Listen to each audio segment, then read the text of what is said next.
Hello दोस्तों, आज मैं आपको बताऊंगा कि किस तरह आप अपना पीएनजी का बिल कम कर सकते हैं। पीएनजी अर्थात पाइप्ड नेचुरल गैस, जो अभी कुछ समय से लोगों के घरों में आनी शुरू हुई थी। उससे पहले हम सभी लोग एलपीजी सिलेंडर यूज़ करते थे, जिसमें कि लिक्विड पेट्रोलियम गैस भरी रहती है। दोनों में अंतर यह है कि जहाँ एलपीजी सिलेंडर के अंदर लिक्विड फॉर्म में होती है, वहीं एलएनजी पाइप में गैस फॉर्म में चलती है। दोनों में दो अंतर होते हैं। जो एलपीजी सिलेंडर है उसके अंदर जो है प्रेशर बहुत अधिक रहता है और वो लिक्विड फॉर्म में होती है। उसको जलने के लिए ज़्यादा एयर चाहिए, और एलपीजी जो हवा होती है उससे भारी होती है। इसके विपरीत जो पीएनजी होती है उसमें इतना अधिक प्रेशर नहीं होता है तथा वह हवा से हल्की होती है, इसलिए वह तुरंत वायुमंडल में आने पर ऊपर उठने की कोशिश करती है। तो आइए समझते हैं कि किस प्रकार से हम अपने गैस का बिल कम कर सकते हैं। देखिए, इसके लिए आपको सबसे पहले अपने चूल्हे के ये सब बर्नर रिमूव कर लेने हैं। हमने ये बर्नर रिमूव कर लिए हैं, और रिमूव करने के बाद मैं आपको पीछे दिखा देता हूँ। कुछ इस तरह की स्ट्रक्चर आपके सामने आती है। देखिए, नॉर्मली ये जो चूल्हे होते हैं ये एलपीजी के हिसाब से बने होते हैं, इसलिए इसमें जो यहाँ एक बर्नर होता है, जो बाल्ब होता है, उसका होल का साइज थोड़ा छोटा रखा जाता है। लेकिन जैसे ही हम एलएनजी को यूज़ करते हैं, पीएनजी को, पाइप्ड नेचुरल गैस, तो हमें इस होल को थोड़ा बड़ा करने की ज़रूरत पड़ती है। इसीलिए अधिकांश मैकेनिक ये करते हैं कि वो सिंपली इस वाले बाल्ब को निकाल कर इसकी जगह बड़ा लगा देते हैं। लेकिन ऐसा करने से तो आपकी जो पीएनजी है उसका कंजम्पशन बढ़ेगा, क्योंकि अब वो पहले से ज़्यादा यूज़ हो रही है, जबकि हमें करना है अपने पीएनजी का बिल कम। तो अब हम क्या करेंगे? देखिए, एक और चीज़ होती है जिस पर अधिकांश लोगों का ध्यान नहीं जाता है।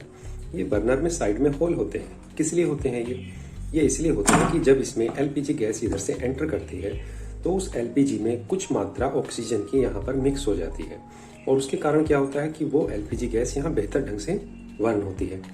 लेकिन वहीं पर जब हम अपने एलपीजी चूल्हे में पीएनजी पाइप लगा लेते हैं तो जो पीएनजी गैस होती है वो हवा से हल्की होती है। तो होता ये है कि जैसे ही वो यहाँ पर एंटर करती है उसकी कुछ मात्रा यहाँ से बाहर लीक कर जाती है, और साथ में उसमें ऑक्सीजन की मात्रा भी मिक्स हो जाती है, जिसका उसका कॉन्सेंट्रेशन और भी हल्का हो जाता है, और वो बर्नर पे आने पे उतनी ठीक से नहीं जल पाती। कई बार आपने देखा होगा कि आप लाइटर से जलाने की कोशिश कर रहे हैं लेकिन वो जल भी नहीं पा रही है। वो इसलिए है क्योंकि उसका जो कॉन्सेंट्रेशन है वो और भी ज़्यादा लाइट हो चुका है, क्योंकि उसमें ऑक्सीजन मिक्स हो चुकी है और साथ ही उसकी कुछ मात्रा यहाँ से लीक हो चुकी है। तो हमने क्या करना है कि हम फिलहाल इस बाल्ब के साइज को बड़ा नहीं करेंगे, बल्कि हम केवल इन एक्स्ट्रा होल्स को बंद कर देंगे, क्योंकि हमें एलपीजी की तरह से यहाँ पर ऑक्सीजन मिक्स करने की ज़रूरत नहीं होती है। पीएनजी बर्नर से निकलते ही अपने आप ही ऑक्सीजन के साथ मिक्स होकर बर्न हो जाती है। ठीक है, अब इसको बंद कैसे करेंगे?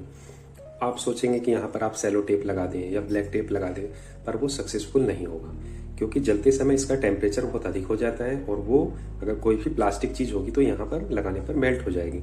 तो अब हमें क्या करना है, हम इसके लिए सिल्वर फॉइल की पट्टी का यूज़ करेंगे। देखिए, अभी आपको दिखा देते हैं। ये देखिए, ये सिल्वर फॉइल की पट्टियाँ हैं जिनमें नॉर्मली आप अपने घर का भोजन पैक करके लंच में ले जाते हैं। इसकी खासियत ये है कि ये हाई टेम्परेचर पर भी मेल्ट नहीं होती। ये दो क्यों बनाई है आपने? क्योंकि नॉर्मली गैस में दो चूल्हे होते हैं और हम दोनों पर यूज़ करेंगे। तो देखिए, इसको हम क्या करेंगे, इस तरह से हमें इस पर रैप करना है कि जिससे इसके होल बंद हो जाए। ठीक है, तो हम इसको रैप करते हैं। रैप करने के बाद आपको दिखाते हैं। ये देखिए, इस तरह से हमने इसको रैप कर लिया है, और रैप करने पर ये अच्छे से साइड के होल बंद हो गए हैं। ठीक है, लेकिन आप देख रहे हैं कि ये छोड़ते ही लूज हो जा रही है, तो ये अपने इस जगह पर रुकी रहे, इसके लिए हमें 2 रबर बैंड डालने पड़ेंगे। बिल्कुल सही सुना आपने, रबर बैंड। अब आप कहेंगे कि रबर बैंड तो मेल्ट हो जाएगा, तो इसका मतलब हम रबर बैंड से इसको रैप नहीं करेंगे, बल्कि हमें इसके लिए वायर का यूज़ करना होगा जो कि गर्मी में मेल्ट ना हो। तो देखिए,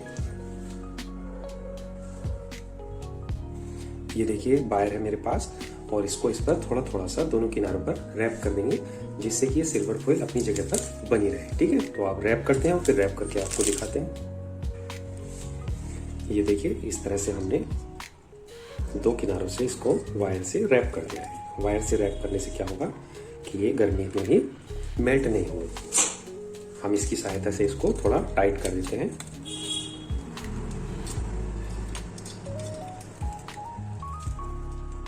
और ये देखिए, हमारा काम हो गया। तो हमने क्या किया है, केवल जो साइड के होल हैं उनके ऊपर सिल्वर फॉइल की रैपिंग कर दी है और उसके ऊपर इस टाइप से 2 मेटल के वायर को रैप कर दिया है। अब ये हमारा लगाने के लिए तैयार है। हमने देखिए इसमें क्या है, जो एक्स्ट्रा वायर है हमने उसको नीचे की साइड लिया है ताकि वो ऊपर चूल्हे में कहीं भी ना आए। ये देखिए ये ऊपरी किनारा है और जो हमने एक्स्ट्रा वायर निकला है उसको नीचे ले लिया है। इसी तरह से हम अब क्या करेंगे, जो हमारा दूसरा बर्नर है ये देखिए इस पर भी यहाँ पर रैप करेंगे और ये जो 2 होल हैं इनको हम बंद कर देंगे। तो चलिए रैपिंग करते हैं और फिर दिखाते हैं आपको। तो ये देखिए हमने दूसरे चूल्हे पर भी रैप कर दिया है और वायर को टाइट कर दिया है।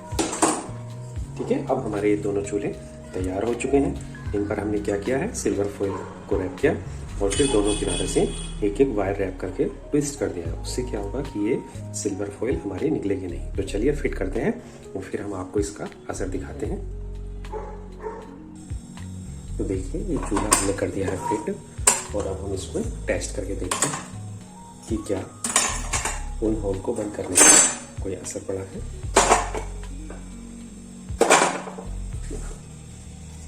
ये हमने ले लिया है लाइटर और हम इसको अब ऑन करके देखते हैं। ये देखिए इस तरह से ये पहले ही बाद में लाइटर से जल भी जाता है और उसकी कुछ मात्रा भी बढ़ गई है। इससे पहले ये चूल्हे इतनी तेज नहीं जलते थे जितना कि अभी जल रहे हैं। इसके अलावा एक समस्या इनमें ये भी होती थी कि कई बार लाइटर यूज करने पर वो बर्न होते थे, लेकिन आप देखिए सिंगल लाइटर में, फिर से कहते हैं सिंगल लाइटर में वो बर्न हो जा रहे हैं। तो आप भी इस काम को करके देख सकते हैं। आपका जो PNG का बिल है वो मेरा अनुमान है कि मिनिमम 20% अवश्य कम हो जाएगा। एक बार ट्राई करके देखिए, अगर कोई इफेक्ट नहीं पड़ता तो इसको हटाना बहुत ही आसान है। हमारा सिंपल सा एक फंडा है और वो ये है कि जो साइड में होल होते हैं हमने उनको बंद करना है। ठीक है, ये देखिए आपने दिखा देते हैं, ये हमने बंद कर दिए हैं और बंद करने के बाद में हमारी जो PNG है वो और खुल रही है। थैंक यू दोस्तों, हमारा वीडियो यहीं पर समाप्त होता है। मैं जानता हूँ आपको ये वीडियो बहुत ही डिफरेंट और थोड़ा अजीब भी लग सकता है, लेकिन आप इसको करिए, आप इसका इफेक्ट देखिए। अगर आपको इफेक्ट कुछ लगता है तो इस वीडियो को जरूर लाइक कीजिएगा। Thank you.